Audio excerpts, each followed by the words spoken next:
الحمدللہ وحدہ والصلاة والسلام علی من لا نبی بعد اما بعد۔ میں سب سے پہلے اپنے مخدوم محسن مشفق اردل عزیز اس عظیم الشان محفل کے میزبان مکرم، ہم سب کے محسن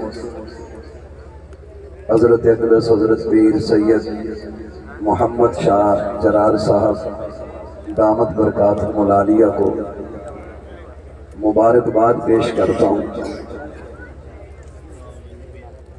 حضرت عثمان قصوری صاحب دامت برکاتہم العالیہ بھی اسٹیج پہ تشریف فرما ہیں، پورے پاکستان میں گھومتے ہیں، بڑے بڑے اجتماعات میں کلام سناتے ہیں، اور اللہ ہم طالب علموں کو بھی موقع دیتے ہیں، ہم بھی کہیں نہ کہیں سبق سنانے کے لیے سے حاضر ہوتے ہیں۔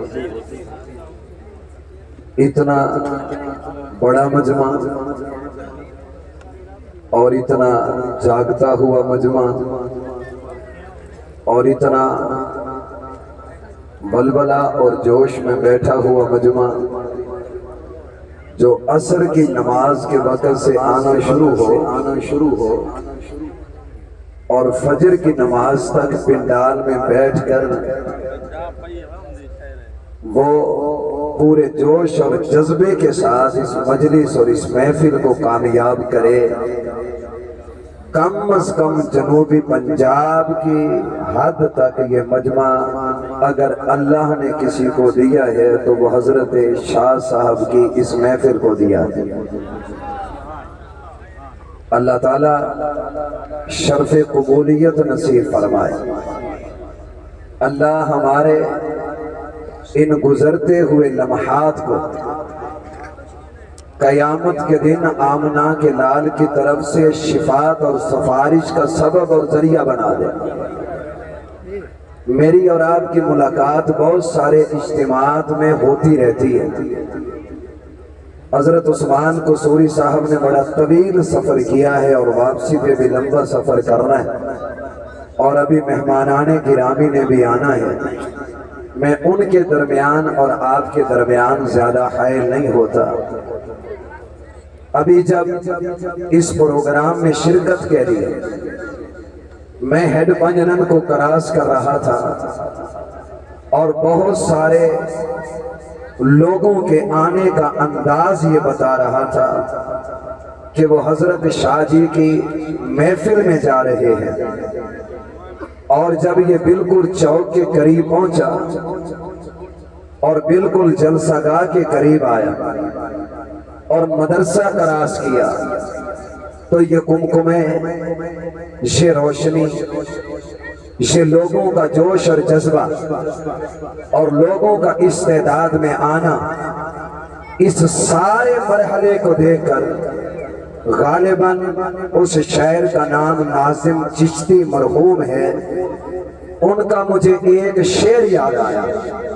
وہ شعر سنا کر بات کو ختم کرتا ہوں، اور میرے اس شعر کو آپ بھی ضرور سمجھیں گے، نہ سمجھے تو حضرت قصوری صاحب کو ضرور سمجھیں گے۔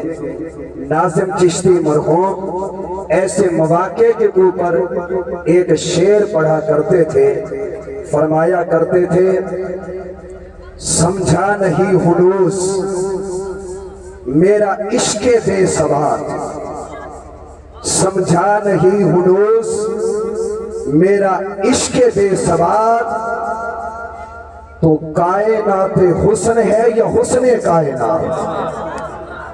سمجھا نہیں ہنوز میرا عشق بے ثبات، تو کائنات حسن ہے یا حسن کائنات؟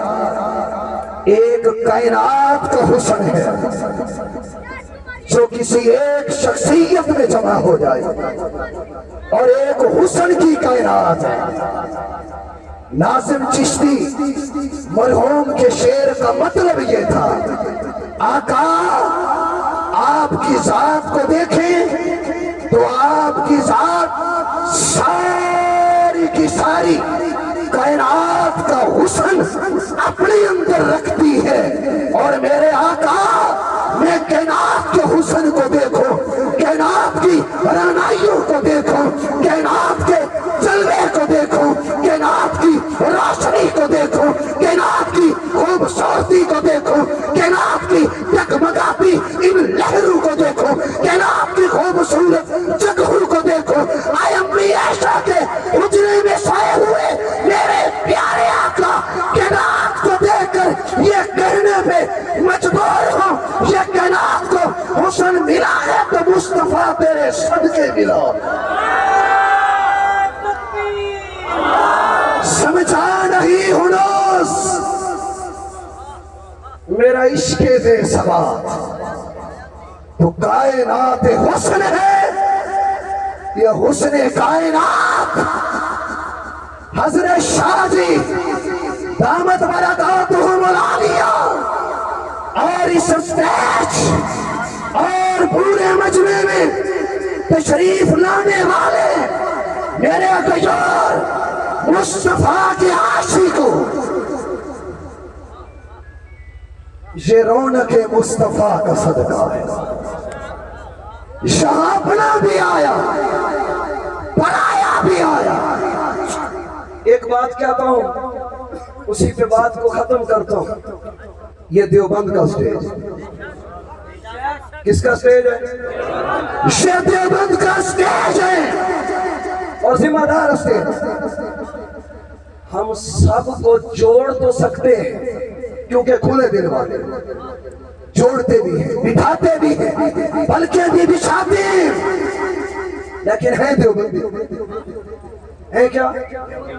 سوری صاحب شاہ جی میں ایک دفعہ کتاب پڑھ رہا تھا، اس میں آیا کہ قائد اعظم محمد علی جناح نے پاکستان کا جب پرچم لہروانے کی باری آئی تو مولانا شبیر عثمانی کو کہا پرچم تو لہرا، پرچم تو لہرا۔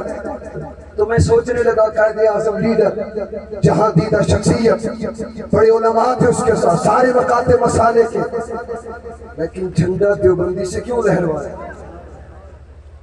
جو مجھے سمجھ آتی ہے، آپ کی سبحان اللہ تائید ہو جائے گی، اگر نہیں کہو گے تو میں سمجھوں گا میری غلطی ہے۔